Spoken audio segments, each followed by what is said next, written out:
నమస్తే, welcome to special focus. Tax payers కు ఊరటగా, నిరుద్యోగులకు బాసటగా ఎన్నో అంచనాలు, మరెన్నో ఊహాగానాల మధ్య మోదీ 3.0 తొలి బడ్జెట్ రానే వచ్చేసింది. 9 రంగాలకు పెద్దపీట వేస్తూ అగ్రికల్చర్ నుంచి ఆవిష్కరణల వరకు, ఉద్యోగుల నుంచి ఉపాధి కల్పన నిర్మాణం వరకు అన్నింటికీ ప్రయారిటీ ఇచ్చే ప్రయత్నం చేసింది కేంద్ర ప్రభుత్వం. బంగారం, వెండిపై కస్టమ్ డ్యూటీ తగ్గింపు, క్యాన్సర్ రోగులకు లో కాస్టులో చికిత్స అందించేలా మినహాయింపులు ఇచ్చింది. ఆధ్యాత్మిక టూరిజంకు భరోసా కల్పించేలా నిర్ణయాలు తీసుకుంది సెంట్రల్ గవర్నమెంట్. కేంద్ర బడ్జెట్ ఏ రంగాలకు మేలు చేయబోతోంది? ప్రజలకు జరిగే మేలేంటి? పన్ను చెల్లింపుదారులకు లాభం దక్కేనా?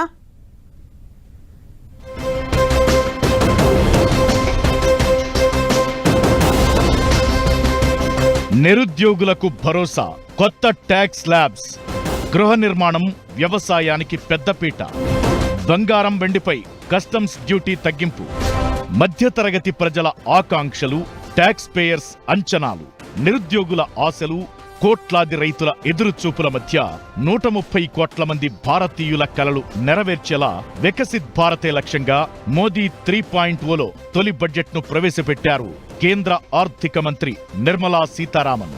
వరుసగా 7వ బడ్జెట్ ప్రవేశపెట్టి రికార్డ్ క్రియేట్ చేసిన నిర్మలమ్మ బడ్జెట్ పద్దుల్లో అన్ని వర్గాల అంచనాలను చేరుకునే ప్రయత్నం చేశారు.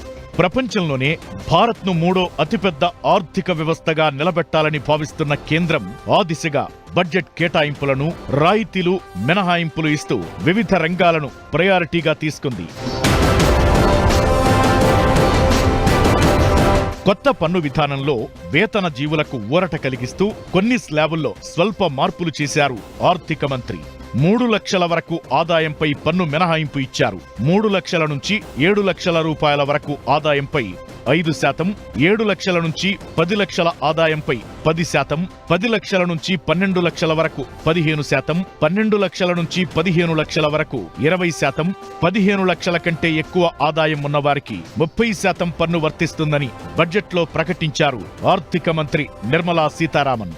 కొత్త పన్ను విధానం ఎంచుకున్న వారికి 17,500 రూపాయల పన్ను ఆదా లభించనుంది. ఇక స్టాండర్డ్ డిడక్షన్ పరిమితిని 50,000 నుంచి 75,000 రూపాయలకు పెంచింది కేంద్రం. 0 to 3 lakh rupees nil, 3 to 7 lakh rupees 5%, 7 to 10 lakh rupees 10%, 10 to 12 lakh rupees 15%, 12 to 15 lakh rupees 20%, and above 15 lakh rupees 30%. మౌలిక సదుపాయాలకు 11,11,000 కోట్లు కేటాయిస్తూ బడ్జెట్లో పెద్దపీట వేశారు. పట్టణ, గ్రామీణ ప్రాంతాల్లో గృహ నిర్మాణానికి 2,20,000 కోట్లు ప్రకటించింది కేంద్రం. 100 నగరాల్లో ప్లగ్ అండ్ ప్లే తరహాలో పారిశ్రామిక పార్కులు, 12 ఇండస్ట్రియల్ కారిడార్స్ ఏర్పాటుతో పాటు ఇండస్ట్రియల్ ఏరియాలో పనిచేసే కార్మికుల కోసం అద్దె గృహాలు నిర్మిస్తామని ప్రకటించారు కేంద్ర ఆర్థిక మంత్రి నిర్మలా సీతారామన్. బడ్జెట్లో గ్రామీణ అభివృద్ధికి 2,66,000 కోట్లు కేటాయించారు. ముద్రా రుణాలు 10 లక్షల నుంచి 20 లక్షలకు పెంచారు. స్టాంప్ డ్యూటీని పెంచుకునేందుకు రాష్ట్రాలకు అనుమతిచ్చిన కేంద్రం మహిళల ఆస్తుల రిజిస్ట్రేషన్పై స్టాంప్ డ్యూటీ తగ్గిస్తూ నిర్ణయం తీసుకుంది. నిరుద్యోగుల కోసం 3 పథకాలు ప్రకటించింది. ఈపీఎఫ్ఓలో నమోదు ఆధారంగా వీటిని అమలు చేయనుంది. సంఘటిత రంగంలోకి ప్రవేశించిన ఫస్ట్ టైం ఉద్యోగులకు 1 నెల వేతనం కేంద్ర ప్రభుత్వమే 3 వాయిదాల్లో చెల్లించేలా పథకం తెచ్చారు. గరిష్టంగా 15,000 చెల్లించనున్నారు. నెలకు గరిష్టంగా 1,00,000 వేతనం ఉన్నవారు దీనికి అర్హులు. ఈ పథకంతో లక్షలాది మంది యువతకు లబ్ధి చేకూరనుంది. వచ్చే 5 ఏళ్లలో 20 లక్షల మంది యువతకు స్కిల్ డెవలప్మెంట్ తో పాటు 500 పెద్ద కంపెనీల్లో 1 కోటి మంది యువతకు ఉద్యోగాలు కల్పిస్తామని భరోసా ఇచ్చింది కేంద్రం. మేడ్ ఇన్ ఇండియాను పటిష్టం చేసేలా, మ్యానుఫ్యాక్చరింగ్ రంగాన్ని మరింత బలోపేతం చేసేలా కేంద్రం డెసిషన్స్ తీసుకుంది. Mobiles, mobile printed circuit board, mobile ఛార్జర్లపై బేసిక్ కస్టమ్స్ డ్యూటీని 20% నుంచి 15% తగ్గించారు. క్యాన్సర్ చికిత్సలో ఉపయోగించే మందులపై కస్టమ్ సుంకాన్ని భారీగా మినహాయించారు. క్యాన్సర్ చికిత్సలో వాడే 3 రకాల మందుల ధరలు మరింత తగ్గనున్నాయి. మరోవైపు సోలార్ ప్యానెల్స్ పై కస్టమ్స్ సుంకాన్ని యథాతథంగా ఉంచాలని బడ్జెట్లో ప్రతిపాదించారు. ఇది గ్రోత్ ఓరియంటెడ్ బడ్జెట్, వికసిత భారత్కి తీసుకువెళ్లే బడ్జెట్. ఒకటేంటంటే ఇదివరకులాగా ఈ గవర్నమెంట్ ఎదురు గవర్నమెంట్ లాగా అనౌన్స్ చేసి వదిలేసేది కాదు. ఈ గవర్నమెంట్ ఇంప్లిమెంట్ చేస్తుంది. లాస్ట్ ఇయర్ 11 lakh crores అనుకున్నారు క్యాపెక్స్, అది చేయగలదా అనుకున్నారు. వాళ్ళు 10.92 lakh crores స్పెండ్ చేశారు. సో అందుకే ఇంత గ్రోత్ వచ్చింది ఎకానమీలో. కొంతకాలంగా పెరగడమే తప్ప తగ్గడమే తెలియని బంగారం, వెండి ధరలు మళ్లీ దిగొచ్చే అవకాశముంది. గోల్డ్, వెండిపై కస్టమ్ సుంకాలను 6% తగ్గించారు. ప్లాటినంపై 6.5% సుంకాన్ని తగ్గించారు. దీంతో బులియన్ ఇండస్ట్రీ మరింత వృద్ధి చెందే అవకాశముంది. కొన్ని రకాల సీఫుడ్ రా మెటీరియల్ పై కస్టమ్ సుంకాన్ని 5% తగ్గించారు. లెదర్ అండ్ ఫుట్వేర్ ఉత్పత్తులపై కస్టమ్ సుంకాన్ని కొంత మినహాయించింది కేంద్రం. దీంతో ఫుట్వేర్ ఉత్పత్తులు, తోలు ఉత్పత్తుల ధరలు దిగిరానున్నాయి. ఇక 25 కీలకమైన ఖనిజాలపై కస్టమ్ సుంకాన్ని మినహాయిస్తున్నట్లు ఆర్థిక మంత్రి చెప్పారు. ఇక ప్లాస్టిక్ ఉత్పత్తుల వాడకాన్ని తగ్గించేందుకు సుంకాన్ని 25% పెంచారు. టెలికాం పరికరాలపై బేసిక్ కస్టమ్ సుంకాన్ని 10% నుంచి 15% పెంచారు. ఇక ఈసారి బడ్జెట్లో డిఫెన్స్ కు 4,54,000 కోట్లు కేటాయించింది కేంద్రం. వ్యవసాయం, దాని అనుబంధ రంగాలకు 1,51,000 కోట్లు, హోంశాఖకు 1,50,000 కోట్లు, ఎడ్యుకేషన్ సెక్టార్కు 1,25,000 కోట్లు, ఐటీ టెలికాంకు 1,16,000 కోట్లు, హెల్త్ సెక్టార్కు 89,000 కోట్లు కేటాయించారు. ఎనర్జీ సెక్టార్కు 68,000 కోట్లు, సోషల్ వెల్ఫేర్కు 56,000 కోట్లు, కామర్స్ అండ్ ఇండస్ట్రీ సెక్టార్కు 47,000 కోట్లు అలాట్ చేసింది సెంట్రల్ గవర్నమెంట్. కేంద్ర ఆర్థిక మంత్రి నిర్మలా సీతారామన్ బడ్జెట్ ప్రకటిస్తున్న సమయంలో స్టాక్ మార్కెట్లు ఒక్కసారిగా ఢమాలన్నాయి. సెన్సెక్స్, నిఫ్టీ భారీగా నష్టపోయాయి. బడ్జెట్ ప్రసంగం అయిపోయిన తరువాత కాస్త పికప్ అయినా చెప్పుకోదగ్గ స్థాయిలో అయితే లాభాలను నమోదు చేయలేదు. Petrol, banking, EV, roads construction, railways, infra కంపెనీలతో పాటు పలు రంగాలు బడ్జెట్పై భారీ ఆశలు పెట్టుకున్నాయి. అనుకున్న స్థాయిలో కొత్త ప్రాజెక్టులు, కేటాయింపులు లేకపోవడంతో కొన్ని రంగాల షేర్లు భారీగా నష్టపోవాల్సి వచ్చింది. అయితే గోల్డ్, సిల్వర్ పై కస్టమ్స్ డ్యూటీ తగ్గించడంతో స్టాక్ మార్కెట్లలో పెట్టుబడులు పెరగొచ్చన్న అంచనాలు ఉన్నాయి. వాళ్ళిద్దరూ మోదీ సర్కార్కు కీలకం. వాళ్ళు పాలించే రాష్ట్రాలకు కేంద్ర సహకారం మరింత అవసరం. అందుకే సెంట్రల్ బడ్జెట్లో కేటాయింపులు అన్ని ఒక ఎత్తు, ఏపీ, బీహార్కు దక్కిన నిధులు మరో ఎత్తు.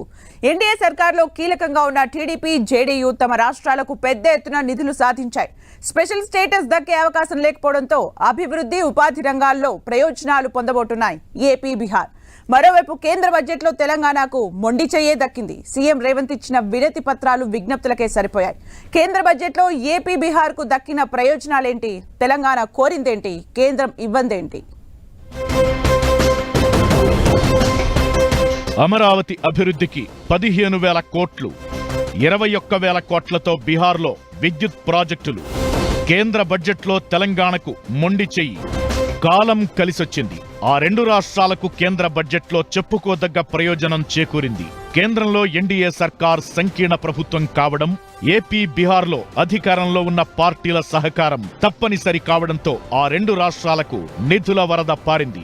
రాష్ట్ర విభజన జరిగిన 10 ఏళ్ల తరువాత ఆర్థికంగా వెనకబడిపోయిన నవ్యాంధ్రను గట్టెక్కించేలా నిధులు కేటాయించింది సెంట్రల్ గవర్నమెంట్. కేంద్ర బడ్జెట్లో ఏపీకి ప్రత్యేక ఆర్థిక సాయం ప్రకటించారు.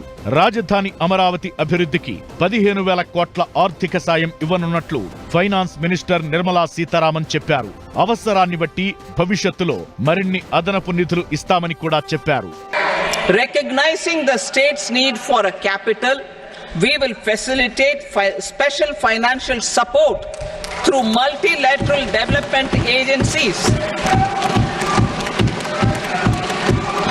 In the current financial year, 15,000 crore rupees will be arranged. ఇక విభజన చట్టానికి అనుగుణంగా పోలవరం త్వరగా పూర్తి చేసేందుకు సంపూర్ణ సాయం అందిస్తామని తెలిపింది కేంద్రం. ఏపీలో వెనుకబడిన ప్రాంతాలకు ప్రత్యేక ప్యాకేజీ ఇవ్వనున్నట్లు ప్రకటించారు నిర్మలా సీతారామన్. రాయలసీమ, ప్రకాశం, ఉత్తరాంధ్ర జిల్లాలకు ప్రత్యేక ప్యాకేజీ కింద నిధులు మంజూరు చేయనున్నారు. విశాఖ, చెన్నై పారిశ్రామిక కారిడార్లోని నోడ్లకు ప్రత్యేక సాయం, కొప్పర్తి, ఓర్వకల్లు పారిశ్రామిక కేంద్రాలకు నీళ్లు, విద్యుత్, రోడ్లు, హైవేల అభివృద్ధికి నిధులు కేటాయిస్తామన్నారు.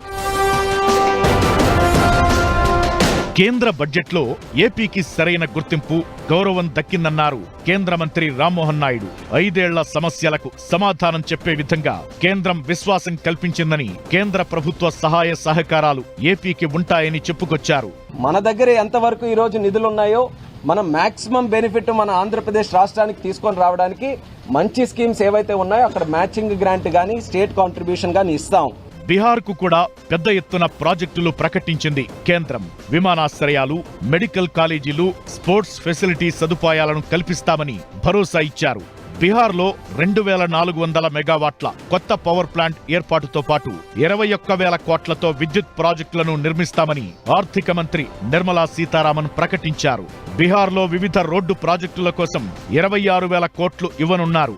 టెంపుల్ కారిడార్ల డెవలప్మెంట్ తో పాటు నలంద యూనివర్సిటీ అభివృద్ధికి నిధులు ఇస్తామని చెప్పింది కేంద్రం.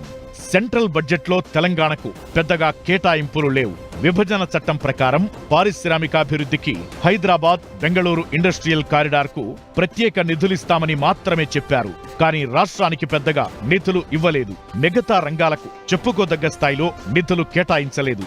బయ్యారం స్టీల్ ప్లాంట్ తో పాటు మూసీ రివర్ ఫ్రంట్ డెవలప్మెంట్ కు సాయం కోరింది తెలంగాణ సర్కార్. CM Revanth Reddy, deputy CM Bhatti Vikramarka Delhi వెళ్లి కోరినా మోదీ సర్కార్ దయ చూపలేదు. నిధుల కేటాయింపులో అన్యాయం జరిగిందని కేంద్ర ప్రభుత్వ తీరుపై మండిపడ్డారు తెలంగాణ నేతలు. తెలంగాణలో 16 స్థానాలను బీజేపీ, కాంగ్రెస్ వంటి జాతీయ పార్టీలకు ఇస్తే ఏం జరుగుతుందో ప్రజలు ఆలోచించాలన్నారు బీఆర్ఎస్ వర్కింగ్ ప్రెసిడెంట్ కేటీఆర్. బడ్జెట్లో ఏపీ, బీహార్కు మాత్రమే పెద్దపీట వేసి మిగతా రాష్ట్రాలను చిన్నచూపు చూశారని ఆవేదన వ్యక్తం చేశారు. పెద్దన్నగా మేము భావిస్తుంటే మీరు దుర్మార్గంగా వ్యవహరిస్తున్నారు. ప్రధానమంత్రి వివక్ష లేని వికసిత్ భారత్ కోసం ప్రయత్నం చేయాలి.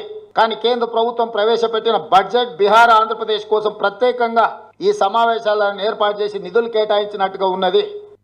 బడ్జెట్ చూస్తూ ఉంటే ఇప్పటిదాకా నేను కామెంటరీ కూడా వింటా ఉన్నాను. ఇది కేంద్ర బడ్జెటా లేకపోతే బీహారు, ఆంధ్రప్రదేశ్కు సంబంధించిన బడ్జెటా అనే విధంగా ఇవాళ చాలా మంది మాట్లాడుతూ ఉన్నారు. బడ్జెట్ కేటాయింపులపై కాంగ్రెస్ అగ్రనేతలతో పాటు వివిధ రాష్ట్రాల నేతలు తీవ్ర విమర్శలు చేశారు. అన్ని రాష్ట్రాలకు సమన్యాయం చేయడంలో మోదీ సర్కార్ ఫెయిల్ అయిందని మండిపడ్డారు లీడర్లు.